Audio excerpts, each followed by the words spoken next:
कमर दर्द का, जैसे माताओं को कमर दर्द होता है, अधिकांश कहते हैं बच्चा पैदा होने के बाद स्त्रियों को कमर दर्द की प्रॉब्लम शुरू हो जाती है और फिर ये कमर दर्द ना सारी जिंदगी महिलाओं को परेशान करता है। और आजकल तो पहली डिलीवरी के बाद से ही मतलब 25 साल की लड़की भी यदि है और एक बच्चा हो गया तो उस उम्र से ही कुछ लोगों को 25-30 साल की आयु से स्त्रियों को कमर दर्द की प्रॉब्लम कुछ स्त्रियों को शुरू हो जाती है, वरना 35-40 के बाद तो 80% स्त्रियों को कमर दर्द की प्रॉब्लम हो ही जाती है। तो क्या डिलीवरी में जो नस वहाँ रीढ़ की हड्डी में इंजेक्शन लगाया जाता है शून्य का, क्या उसका साइड इफ़ेक्ट है या कुछ और कारण है? कमर दर्द क्यों होता है? ये ना जी पहले नहीं हुआ करते थे। पहले एक लेडी 8-8, 9-9 बच्चों को जन्म देती थी जी। पहले नहीं होते थे, घर पे डिलीवरियाँ होती थी। तो आज क्या हो गया कि आज बच्चा हो गया, उसके बाद वर्किंग लेडी है, काम पे चली जाती है कुछ दिनों में, अपनी केयर नहीं करती। और दूसरी चीज़ क्या है कि पहले लड़की जब प्रेग्नेंट होती थी तो उसको 3-4 महीने रहते ही मायके भेज दिया जाता था। रेस्ट उसका मतलब होता था कि वो रेस्ट करेगी, माँ उसका ध्यान रखेगी। ध्यान तो खैर सासू माँ भी बहुत रखती है, पर वहाँ उसकी जिम्मेदारियाँ ज़्यादा होती हैं, वो काम करना पड़ता है उसको। तो ये जो चीज़ें होती हैं कि रेस्ट नहीं मिलता, और कम से कम बच्चा जब पैदा होता है उससे 3 महीने पहले और 3 महीने बाद का जो रेस्ट है वही उसको तंदुरुस्त रख सकता है। ना कोई वैद्य, ना कोई हकीम, ना कोई डॉक्टर वहाँ पे काम कर सकता है।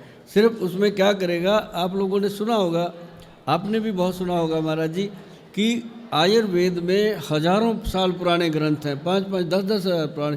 उन ग्रंथों में एक जड़ी बूटी है जिसका वर्णन है, जड़ी बूटी का वर्णन है कि कमरकस। सुना है आप लोगों ने, किसी ने कमरकस सुना है? कमरकस पंसारी के पास एक जड़ी बूटी मिलती है, उसका नाम ही कमरकस रखा गया। जैसे मतलब कि बहुत सारी ऐसी कहावतें हैं जो आपके लिए फ़ायदेमंद होती हैं। जो कमरकस होती है, ये ले लो आप 100 ग्राम, उसके अंदर डाल लो पंचम हल्दी 100 ग्राम, दोनों को मिक्स कर लो साहब। और एक ना जी काला गोंद आता है, गोंद, ब्लैक गम, हाँ काला गोंद और एक जटामांसी, ये सब लिख लेना प्रोग्राम से। बिल्कुल, आप पेन से लिखोगे। जटामांसी तो सुना है हमने। हाँ, जटामांसी जैसे जटाएं होती हैं साधु संतों की, वैसे वो जटा की तरह होती है, उसका नाम ही संतों ने रखा हुआ है जटामांसी। तो वो जो दवा होती है वो आपकी मतलब नसों को, जो नाड़ियाँ होती हैं, जैसे रीढ़ की हड्डी की नस है, अपनी बॉडी की नस है, तो नसों में जो प्रॉब्लम आती है वो उसको खोल देती है और ब्लड सर्कुलेशन को कारगर कर देती है। और उसके बाद क्या होता है कि बहुत सारे लोग हैं जो कमर के दर्द से फ़ायदा ले चुके हैं। और इसके लिए मैं चाहूँगा कि जितने भी लोग कमर की दर्द से परेशान हैं वो एक बार महाराज जी को ज़रूर बताएंगे कि हमने ये दवा बनाई थी और खाई थी, और ये बना करके खुद खाएं। इसको जो हमारी कंपनी बनाती है, हम भी बनाते हैं, गवर्नमेंट से ये अप्रूव करवाई हुई है, जोड़गज केसरी के नाम से है ये। जोड़गज केसरी के नाम से है, बहुत पुराना ये ग्रंथिक योग है।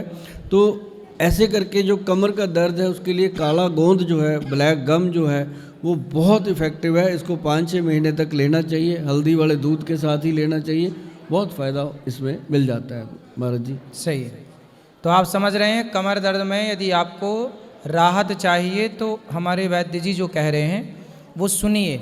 और ये वैद्य, हमारे वैद्य जी जो हैं, ये बहुत समय से ये सब रिसर्च कर रहे हैं, कार्य कर रहे हैं। और वैद्य हमारे यहाँ तो जब लक्ष्मण जी को शक्ति लगी तो वैद्य जी ही तो आए थे लंका से। हनुमान जी किसे लाए थे?